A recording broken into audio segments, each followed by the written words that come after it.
보세요. 자, 오늘 말씀 한번 따라해 봅시다. 하나님은 질그릇 같은 직분자의 고난 가운데 하나님의 능력을 나타내신다.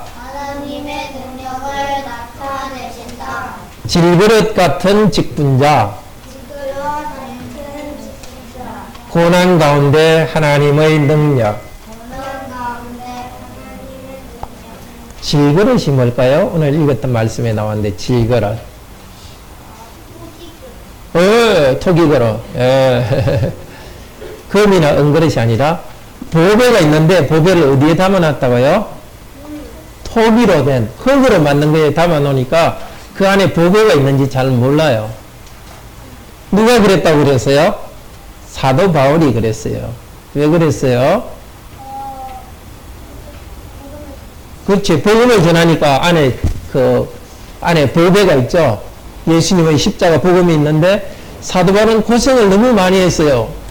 얻어맞기도 하고 49대 맞는 것을 3번이나 했어요. 그리고 뭐 죽다가 살아난 일도 많고 몸에 흉터도 있고 그냥 볼 때는 너무너무 별로 뭐 잘생기지도 않고 그랬어요. 그렇지만 그 안에 복음을 전했어요. 그리고 복음을 전하니까 기쁨이 있었어요. 사람들에게 기쁨을 주었어요. 우리 예수님을 믿는 우리 모두는 마찬가지예요. 하나님을 믿기 때문에 고생하는 일이 있어요. 또 사람들한테 막 사람들이 화를 내도 우리는 겸손하게 사람들한테 대해줘요. 그러니까 사람들이 볼 때는 아주 씩씩해 보이지 않을 수도 있어요. 왜냐하면 사람들이 화낼 때도 우리는 겸손하니까. 그렇지만 겸손하고 어떨 때는 약해 보이지만 예수 그리스도를 믿는 우리한테 하나님이 힘있게 힘을 나타내줘요. 힘은 뭐냐면은 약해 보이더라도 하나님이 하라는 일을 할 수 있는 힘이에요. 기쁨이에요. 자, 어떨 때는 어린이 여러분들이 사람들이 보기에 흙으로 만든 그릇처럼 별로 좋지 않아 보일 수 있어요. 그래도 여러분이 예수 그리스도를 믿기 때문에 여러분 안에는 예수 그리스도가 있습니다. 하나님께서 예수님 안에서 힘을 주세요. 해야 될 일을 할 수 있도록 하고 기쁨을 주세요. 친구들은 나쁜 길을 가더라도 여러분들은 예수님이 있어서 예수님처럼 점점 바뀌어가는 거예요. 자, 여러분이 흙으로 만든 그릇처럼 좋지 않아 보여도 실망하지 마세요. 하나님 믿고 찬양하고 하나님 순종하며 살아갑시다. 자, 계속해서 말씀 들읍시다.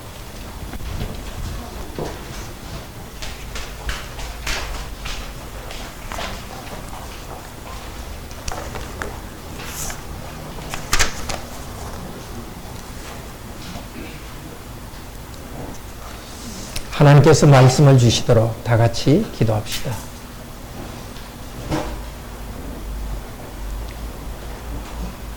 이제도 말씀을 통하여서 저희들을 위로해 주시옵소서.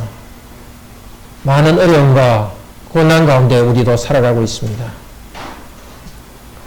사람들을 볼 때는 우리들도 실망합니다. 그러나 이제 다시 3일차 하나님께서 우리에게 말씀을 통해서 우리를 만나 주시옵소서. 하나님을 만나는 기쁨을 우리에게 주시옵소서. 우리의 눈을 열어서 하나님을 보게 하시고 우리의 귀를 열어서 말씀을 잘 듣게 하소서. 우리 마음을 열어서 말씀을 바로 받아들여서 하나님이 주시는 이 위로와 기쁨 가운데로 향할 수 있도록 은혜를 주시옵소서. 성령님 이제도 말씀하옵소서. 종들이 듣겠습니다. 주 예수 그리스도 이름으로 기도드립니다. 아멘. 하나님은 질그릇 같은 직분자의 고난 가운데서 하나님의 능력을 나타냅니다. 하나님께서는 바울을 사도로 불렀습니다. 지옥에 가는 사람들이 이 말씀을 듣고서 천국으로 가도록 했습니다. 그 복음의 빛을 비추도록 했습니다. 그런데도 하나님께서는 사도 바울을 질그릇과 같이 만들었습니다. 영광스러운 복음을 전하는데도 그는 깨어지기 쉬운 질그릇, 상처받기 쉬운 질그릇으로 만들었습니다. 오늘도 하나님께서는 목사를 직분자로 불렀습니다. 그리고 가정의 부모님 여러분을 가정의 직분자로 불렀습니다. 예수 그리스도를 믿는 우리 모두를 하나님께서는 직분자로 불렀습니다. 종으로서 하나님이 맡기신 일을 하도록 하셨습니다. 우리에게 복음을 주시고 그리스도 형상으로 닮게 하지만 하나님께서는 우리에게도 고난을 주셨습니다. 그러나 고난을 통해서 예수 그리스도의 생명을 경험하게 하셨습니다. 오늘 본문은 네 부분으로 나누어집니다. 먼저 7절에서 9절은 하나님은 우리가 당하는 고난 가운데서도 절망하지 않고 일어서게 하십니다. 10절에서 12절은 하나님은 우리의 고난 가운데서 예수님의 생명을 나타내기 위해서 십자가의 고난을 당하게 하십니다. 13절에서 15절은 이런 고난 가운데서 우리는 교회 공동체와 함께 믿음으로써 이 생명을 경험하고 하나님을 찬양합니다. 마지막으로 16절에서 18절 네 번째로는 우리는 천국의 소망 때문에 이 땅의 고난보다 훨씬 큰 천국 소망 가운데서 우리는 고난을 참고 나아갈 수 있도록 하나님이 인도해 주십니다. 고난 가운데 하나님의 보호가 있습니다. 예수 그리스도의 생명이 나타납니다. 믿음을 우리는 감사합니다. 영원한 천국의 소망 때문에 인내하고 나아갈 수 있습니다. 이 예배를 통해서 정말 고난 가운데 나온 우리 모든 성도에게 하나님의 능력을 경험하는 이 시간이 되도록 성령께서 은혜해 주시기를 바랍니다. 먼저 하나님께서는 성도들을 어려운 가운데 내던져 주시지만은 넘어지지 않고 일어서게 하십니다. 우리 사역으로 된 7절 볼까요? 그런데 우리가 이 보배를 토기 그릇에 가지고 있는데 이것은 능력의 지극히 큰 것이 하나님께로부터 되고 우리로부터가 아니도록 하기 위함입니다. 이 보배는 바로 예수 그리스도의 복음입니다. 사도 바울은 보배와 같은 복음의 빛을 계속 비추었습니다. 복음의 진리를 나타내게 했습니다. 사도 바울이 말로서 복음을 전할 때는 하나님께서는 일하셨습니다. 예수 그리스도 안에 있는 하나님을 아는 빛, 그리스도를 아는 빛을 사람들에게 비추어 줬습니다. 그렇게 귀한 일을 했습니다. 그러나 사도 바울은 금이나 은그릇이 아닙니다. 토기 그릇입니다. 흙으로 만든 그릇, 깨어지기 쉬운 그릇입니다. 우리를 구원하시기 위해서 하나님께서도 사람이 되셨습니다. 하나님이 되신 사람 예수께서도 고통과 슬픔을 아는 사람이 되셨습니다. 그런데 하나님께서는 복음 전하는 사람을 보통 사람보다 더 초라하게 만드십니다. 왜냐하면 사람이 아니라 하나님의 능력이 나타나게 하기 위해서입니다. 부자나 또 지식 많은 사람을 복음 전도자로 부르실 때 하나님께서는 먼저 여러 가지 어려움을 통해서 낮추십니다. 그래서 사람이 변화되는 것이, 교회가 세워지는 것이 사람의 능력이 아니라 하나님의 능력으로 된다는 것을 나타내기 위해서입니다. 사도 바울이 일하던 그 당시에 스토아 철학자들이 있었습니다. 그 철학자들은 자기의 강한 것을 자랑했습니다. 자기의 지적인 능력을 자랑했습니다. 아무리 어려움이 있더라도 그들은 어려움으로부터 조용하고 그걸 갖다가 그냥 없는 것처럼 이겨나간다는 것을 자랑했습니다. 그러나 사도 바울은 나는 약하다고 자랑합니다. 약하다는 일을 자랑하면서 그러나 나는 약하고 쓰러지는 것 같지만 하나님께서 나를 일으켜 주었다고 간증합니다. 그 하나님이 바로 우리들의 하나님이십니다. 8절 9절에서 사도 바울은 자기의 어려움과 하나님이 어떻게 붙들어 주셨는가를 간증합니다. 8절 9절입니다. 우리가 모든 면에서 짓눌리지만 부서지지는 않으며 답답한 일을 당하지만 절망하게 되지는 않습니다. 핍박을 당하고 있지만은 버림받지 않으며 거꾸로 때림을 당하지만 망하지는 않으며 전부 다 현재형입니다. 지금 사도 바울이 편지를 쓰는 이때 경험하고 있는 것입니다. 모든 면에서 짓눌리고 있습니다. 모든 것이 잘 되는 것이 아니라 짓눌리고 있었습니다. 인간적으로는 사도 바울은 짓눌렸습니다. 그렇지만은 하나님께서 그가 부서지지 않도록 붙들어 주셨습니다. 답답한 일을 당했습니다. 이 답답한 일이라는 것은 어떻게 해야 될지 모르고 당황하고 마음이 괴로운 상태를 말합니다. 교인들에게 복음을 전해도 변화되지 않고 오히려 반감이 일어나고 사도 바울을 비난하고 정말 어떻게 해야 될지를 몰랐습니다. 답답한 일을 당했습니다. 절망할 수 있었지만 하나님께서 다시 붙들어 주셔서 절망하지 않고 계속 일을 할 수 있도록 은혜를 주셨습니다. 핍박을 당했습니다. 그렇지만은 사도는 버림받지는 않았습니다. 완전히 하나님께서 핍박당하도록 내버려 주셨지만은 완전히 절망 가운데 내버려 두지는 않고 보호해 주셨습니다. 마지막으로 사도 바울은 거꾸로 버림을 당했습니다. 넘어떨어졌습니다. 그렇지만은 멸망하지는 않았습니다. 실제로 사도행전 13장에 보면 사도는 루스드라에서 돌에 맞아서 넘어졌습니다. 사람들은 사도 바울이 죽은 줄 알고 버렸습니다. 그런데도 그 어려운 가운데서 하나님께서는 사도 바울이 망하지 않도록 일으켜 주셔서 계속 일하도록 하셨습니다. 우리의 삶에도 그렇지 않습니까?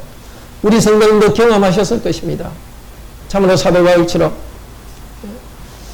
눌리는 그런 상황이 있었지만 하나님께서 완전히 부서지지는 않도록 우리를 돌봐주셨습니다. 지금까지 그렇게 오셨습니다.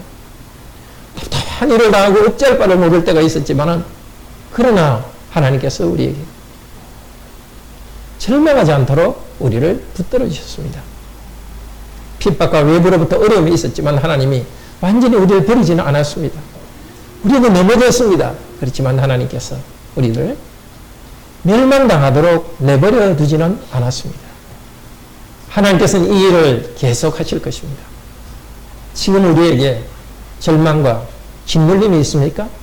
사도 바울에게 있는 그 일을 우리에게도 계속 하실 것이라는 약속이기도 합니다.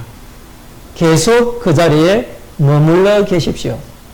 그 어려운 가운데 사도 바울이 복음을 전하는 자기의 직분을 다했을 때 하나님께서 이렇게 기적적인 능력을 보여주었습니다. 병자가 일어나는 기적, 병자에게 일어날 할 때 일어나는 기적, 그런 것들은 아주 예외적으로 일어납니다.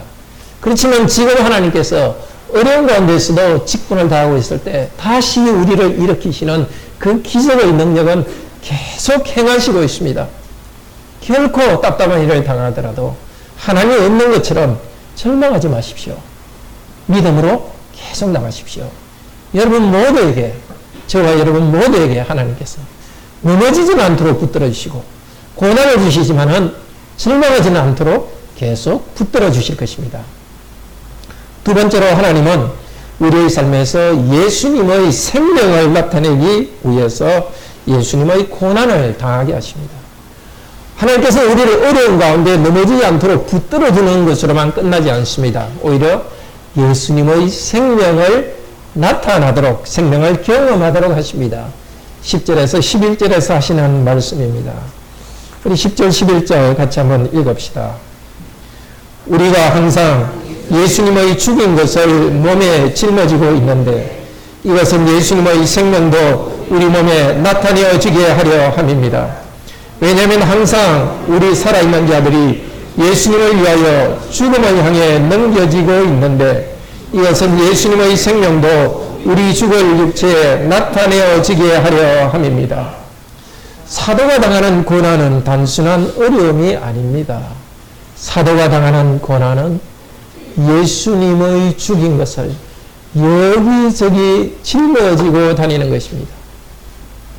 사도는 고난받는데 그냥 고생하고 끝난 것이 아니라 예수님의 고난에 참여합니다. 사도는 고난이 마치 죽음에 넘겨지는 것 같았습니다. 그냥 단순히 저 혼자 나 죽겠다는 것이 아니고 사도가 당하는 죽음과 같은 고난은 예수님과 함께 죽음에 넘겨지고 있는 것입니다. 그리스도를 믿는 우리들이 가진 복이 바로 이것입니다. 우리가 예수 그리스도의 은혜로 구원받지 않았습니까? 우리를 죄 용서하지 않았습니까? 예수님께서는 십자가에 의해서 우리 죄를 용서하셨습니다. 그러나 죄 용서로 끝나지 않습니다. 우리가 예수님과 하나 되게 하셨습니다. 예수님의 영광에 참여하게 하십니다. 그렇게 하기 위해서 하나님께서는 우리를 예수님의 십자가의 고난에 참여하게 하십니다. 그리스도를 믿는 우리들은 그냥 고난받는 것이 아니라 예수님이 당한 그 같은 고난에 참여하게 하십니다. 예수 그리스도를 따라가는 것이 얼마나 영광스럽습니까?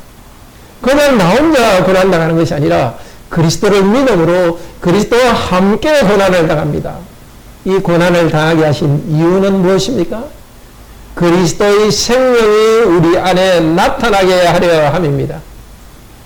고난을 벗어난 다음에 생명이 나타난 것이 아니라 동시에 고난을 당하고 있고 동시에 고난을 당하는 그 순간에 예수님의 생명도 나타납니다. 예수님의 생명이 무엇입니까? 사람의 잘못이 점점 없어지고 예수님과 같이 되는 것입니다. 성경에서 예수님과 같아지기 위해서는 원래 우리 사람이 죽어야 된다고 합니다. 타고난 사람이 죽는다 할 때는 두 가지 뜻이 있습니다. 죄인된 우리들이 죽어가야 됩니다. 우리들이 죽어가는 것을 바로 죄악된 우리를 부인하는 것입니다. 탐욕과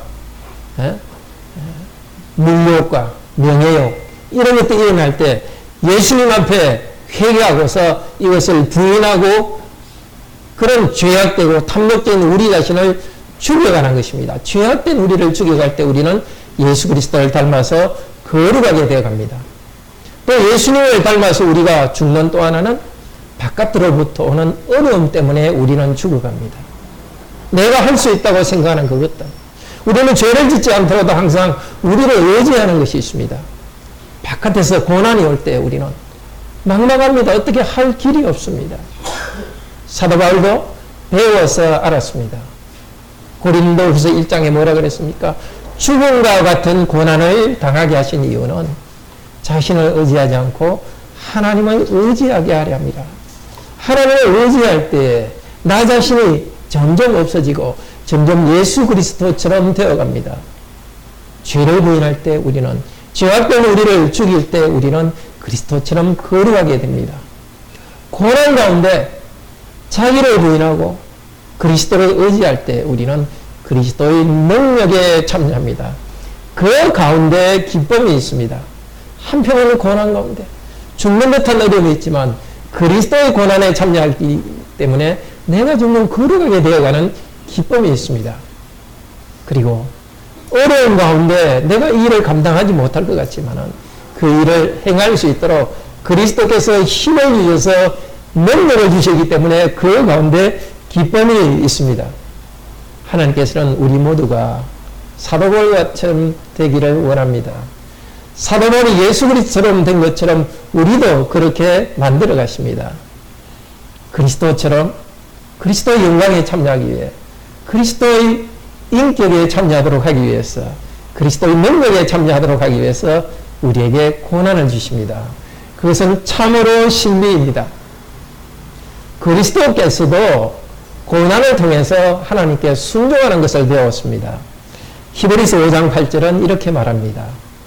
그분이 아들이시라도 받으신 구원으로 온전케 되어 순종함을 배워서 온전케 되었느니라.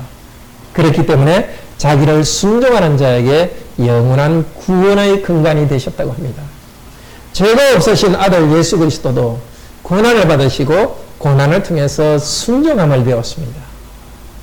우리도 마찬가지입니다. 우리는 대응 마찬가지입니다.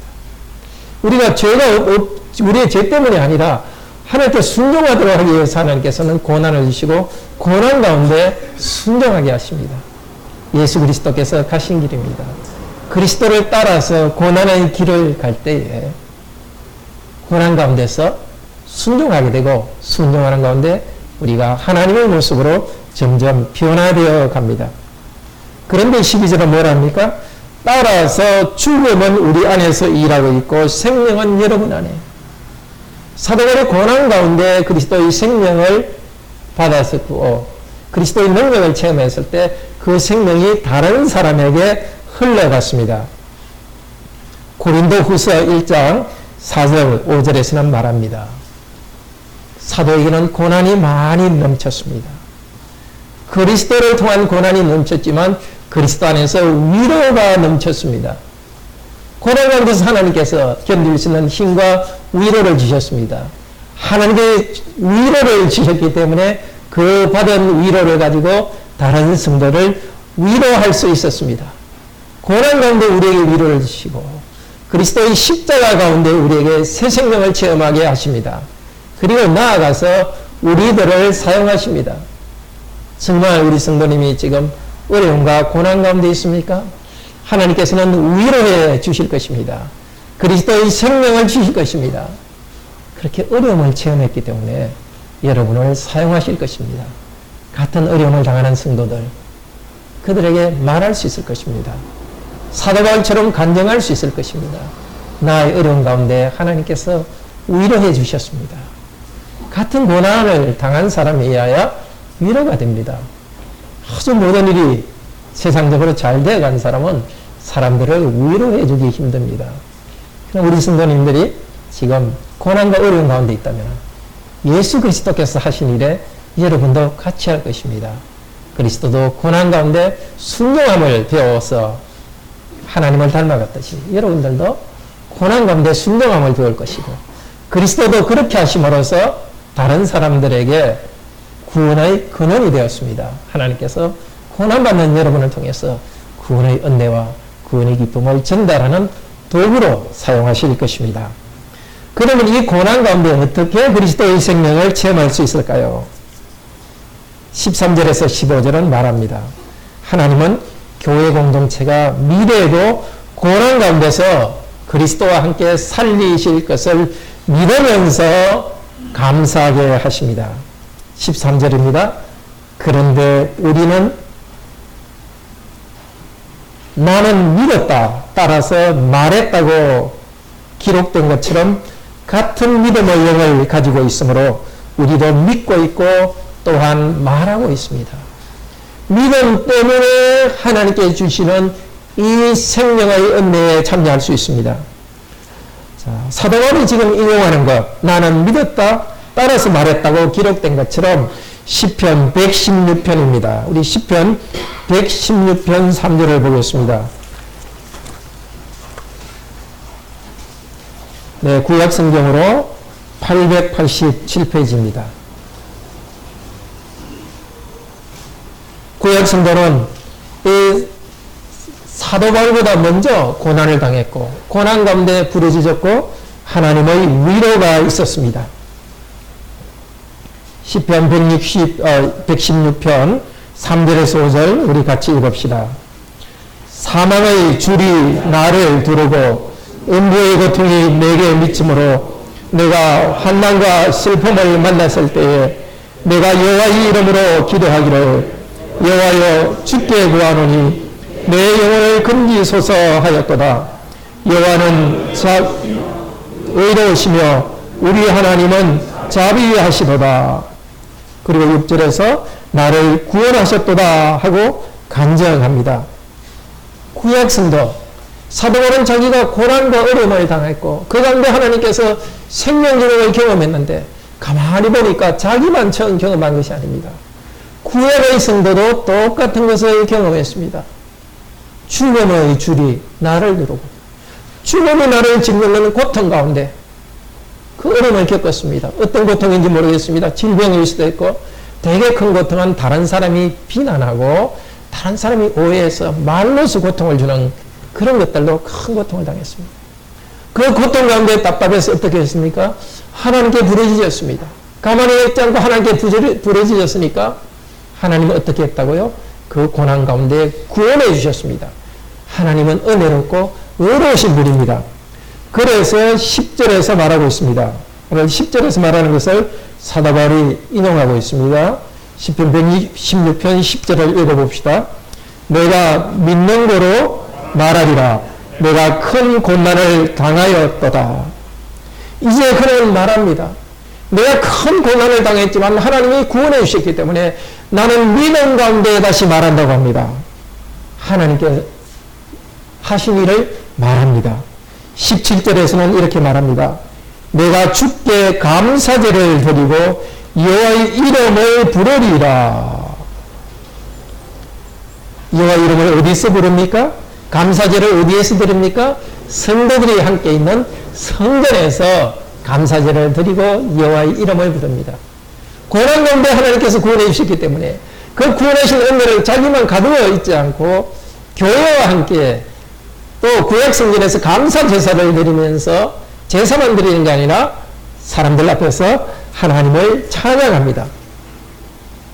이 시편 성도는 나는 믿었습니다. 믿음으로 기도했을 때 이 어려운 가운데서 하나님께서 구원해 주셨습니다 하고 이제 힘있게 간증하고 있습니다. 앞으로 다른 성도들도 그 은혜를 받을 수 있도록 성도들 앞에 감사합니다. 이제 사도 바울도 같은 말을 합니다. 나도 같은 일을 당했습니다. 우리가 같은 믿음을 가졌으니 사도도 어려운 가운데서 믿음으로 하나님께 부르짖었고 하나님께서 위로해 주셨습니다. 우리 성경에 같은 영을 가지고 있고 같은 마음을 가지고 있고 했는데 성경에서 영이란 혹은 마음이란 말은 사람의 마음에도 해당되고 성령님에게도 해당됩니다. 여기서는 성령님이라는 뜻입니다. 그때 구약 성도에게 고난 가운데 부르짖을 때 믿음을 가지고 있을 때 성령께서 함께 하셨습니다. 같은 성령님께서 사도 바울과 함께 하시면서 그 고난 가운데 부르짖고 버텨낼 수 있는 힘을 주셨습니다. 그래서 사도 바울은 같은 성령님 안에서 이제 고백합니다. 지금까지 도와주신 하나님께서 미래에도 인도해 주실 것을 감사함으로 고백합니다. 오늘 본문은 14절에서 말합니다. 주 예수님을 살리신 그분이 우리도 예수님과 함께 살리실 것이고 여러분과 함께 서게 하실 줄을 알고 있기에 미래에 대해서도 확실히 믿습니다. 왜 믿습니까? 하나님이 예수님을 살리셨다는 사실입니다. 내 경험은 달라질 수도 있습니다. 그렇지만 하나님이 예수님을 살리신 이 사실은 변함이 없습니다. 예수 그리스도를 살리신 하나님께서 우리도 예수 그리스도와 함께 살리실 것입니다. 구약 성도들의 죽음 같은 고난 가운데서 생명을 주신 하나님께서는 신약 성도 사도 바울 자기에게도 주셨고 앞으로도 생명을 주실 것을 믿습니다. 그리고 자기의 복음 전도를 받은 고린도 성도들, 사도 바울이 받은 위로 때문에 위로받은 고린도 성도들, 그들과 함께 하나님 앞에 설 것을 믿습니다. 이것이 너무나 분명하기 때문에 알고 있다고 말합니다. 지금 이 땅에서도 하나님께서는 생명을 주시지만 마지막 날에 육체가 부활해서 하나님 앞에 영생으로 일어서게 하실 것입니다.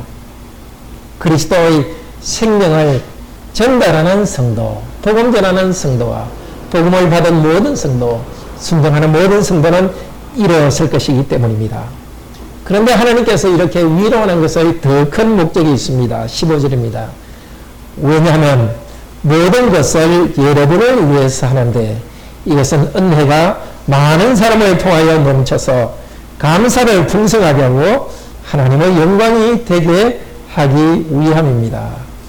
사도는 고난을 통해서 계속 하나님의 은혜를 받습니다. 그 받은 은혜가 성도들에게 더 흘러 넘쳐갑니다. 사도 바울이 고난을 더 많이 받을수록 하나님은 능력이 많으시는 분이라는 것이 증명이 됩니다. 고난이 더 클수록 더 큰 위로를 받습니다. 그러니까 사도가 고난을 더 받을수록 다른 성도들이 더 큰 은혜를 받습니다. 성도들이 은혜를 받을 때 어떻게 합니까? 하나님께 감사합니다. 하나님께 영광이 돌아갑니다. 그러니까 사도 바울이 고난받는 것은 고난을 통해서 하나님께서 생명도 주시고 다른 성도를 위로해 주시면 마지막 결과는 무엇입니까? 하나님께 영광이 돌아갑니다. 내 고난이 결국은 하나님께 영광이 돌아간다는 사실 때문에 감사합니다. 우리도 이 사실 때문에 기뻐합시다. 우리가 지금 고난받는 것이, 참된 성도인 여러분이 고난받는 것은 결국은 하나님의 영광을 위한 것입니다. 이제 마지막으로 하나님은 이렇게 하십니다. 현재의 고난보다 훨씬 큰 천국의 영광 때문에 성도들이 고난을 인내하고 나아가게 하십니다. 16절에서 말합니다. 그러므로 우리는 낙심하지 않고 오히려 그 사람은 멸망해 가고 있지만 오히려 우리의 속은 날마다 새로워지고 있습니다. 사도 바울은 자신이 고난받는 걸 통해서 다른 성도들이 생명을 받기 때문에 결코 낙심하지 않습니다. 자기의 고난을 통해서 하나님께 영광이 돌아가기 때문에 낙심하지 않습니다. 그런데 이 세상에서는 그 사람은 썩어서 문드러져 가고 있습니다. 그 사람이라는 것은 이 세상의 삶을 말합니다. 이 세상에서 우리가 가진 젊음도 점점 없어집니다. 실그릇처럼 우리는 금이 가고 부서져 갑니다. 그 가운데 하나님께서는 우리를 수리하여 다시 살아나가게 합니다. 그렇지만 우리의 마지막 이 땅의 삶은 길어야 100년 인생으로 끝납니다. 그러나 이 멸망에 관한 삶 가운데 새로운 삶이 시작되었습니다. 우리의 속 사람은 새로워지고 있습니다. 속 사람은 다른 것이 아니라 예수 그리스도 안에서 새롭게 된 우리의 삶을 말합니다. 새 생명은 날로 날로 새로워지고 있습니다. 우리의 어려움과 고난이 있지만 겉으로 보기에는 우리는 질그릇 같지만 우리 안에서 그리스도의 인격이 계속 새로워지고 있습니다. 하나님의 영광이 빛나고 있습니다. 우리가 그리스도의 형상으로 점점 변혁되어 가고 있습니다. 지금 이 고난 바깥에 우리가 힘든 바깥이 아니라 힘든 가운데서 그리스도의 영광이 우리에게 이루어지고 있습니다. 아니 우리의 겉사람은 날로 날로 약해져 가고 있기 때문에 우리의 속사람은 강해집니다. 우리가 약해 보일수록 미래로 나아갈 때 우리를 쓰셔서 하나님은 능력을 나타내십니다. 그래서 17절, 18절 마지막으로 말합니다. 우리 17절, 18절 같이 읽읍시다. 17절, 18절입니다. 왜냐하면 한날의 잠깐 동안의 가벼움이 영광의 지극히 크고 영원한 중대함을 이루어가고 있기 때문입니다. 우리는 보여지고 있는 것이 아니라 오히려 보여지지 않는 것을 바라보고 있기 때문입니다. 왜냐하면 보이는 것은 잠깐이요 보이지 않는 것은 영원하기 때문입니다. 이 세상에서 당하는 환난은 잠깐입니다. 앞으로 하나님 나라에서 누릴 영광은 영원합니다. 이 땅에서 우리가 당하는 고난은 그렇게 크지 않습니다. 그렇지만 천국에서 하나님과 함께 누릴 영광은 너무나 큽니다. 그 영광스러움은 지금 진흙 그릇과 같이 쪼개지고 다시 수레가는 우리 가운데 이루어지고 있습니다. 사도는 당장 눈앞의 영광을 보지 않습니다. 눈앞의 일도 중요합니다. 지금 몇 명의 성도가 참 하나님 믿고 구원받는 것 중요합니다. 또 우리 성도님들로서는 직장 구하는 일 중요하죠. 결혼하는 일 중요합니다. 승진하고 건강, 좋은 건강 중요합니다. 그렇지만 그것보다 훨씬 더 중요한 목표가 있습니다. 바로 우리는 영원한 천국을 목표로 하고 나가고 있습니다. 지금 누리는 것보다 말할 수 없이 좋은 것을 우리에게 주십니다. 그 영원한 영광은 하나님을 보는 영광입니다. 하나님의 사랑을 듬뿍 받는 영광입니다. 하나님의 능력을 많이 받는 영광입니다. 하나님의 기쁨에 참여하는 영광입니다. 그런데 성령께서 함께 하시기 때문에 그 영광은 멀리만 있는 것이 아니라 이 땅에서 점점 영광이 넘쳐가고 있습니다. 우리가 고난받는 가운데 넘쳐가고 있습니다. 사랑하는 성도 여러분, 이것을 꼭 기억합시다. 우리가 지금 어려운 가운데 흔들리고 정말 실망하더라도 하나님께서는 결코 절망하지 않도록 우리를 붙들어 주십니다. 그리고 우리의 고난 가운데 그리스도의 십자가의 고난에 참여하게 하십니다. 그리스도와 함께 우리는 그리스도의 거룩함과 그리스도의 능력에 참가하게 하십니다. 이것을 누리도록 우리에게 믿음을 주셨습니다. 앞서간 성도들처럼 믿음으로 고백하고 나아갑시다. 그리고 영원한 천국 가운데, 천국의 소망 가운데 지금 어려움을 인내하고 나아갑시다. 그런데 우리가 받는 고난은 수동적인 고난만 아닙니다. 적극적으로 우리는 고난 받아야 됩니다. 고생하는 걸 좋아해서가 아닙니다. 우리에게 주신 사명을 다하는 수고를 다해야 됩니다. 하나님이 주신 사명은 힘듭니다. 그 힘든 일을 그대로 하는 것이 바로 고난입니다. 그냥 힘든 일을 당하지만 마시고 하나님께 주신 사명을 향해서 나아갑시다. 분명히 이 일을 하면 힘든 줄 알지만은 힘든 것을 통해 그리스도의 능력이 나타낸 줄 알고 힘든 것을 향해서 나아갑시다. 앉아서만 고난 당하지 말고 믿음으로 사명을 향해 나아가면서 적극적인 고난을 당합시다. 그 가운데 하나님의 풍성한 위로와 생명을 경험하기를 바랍니다. 우리 다 함께 하나님을 찬양합시다.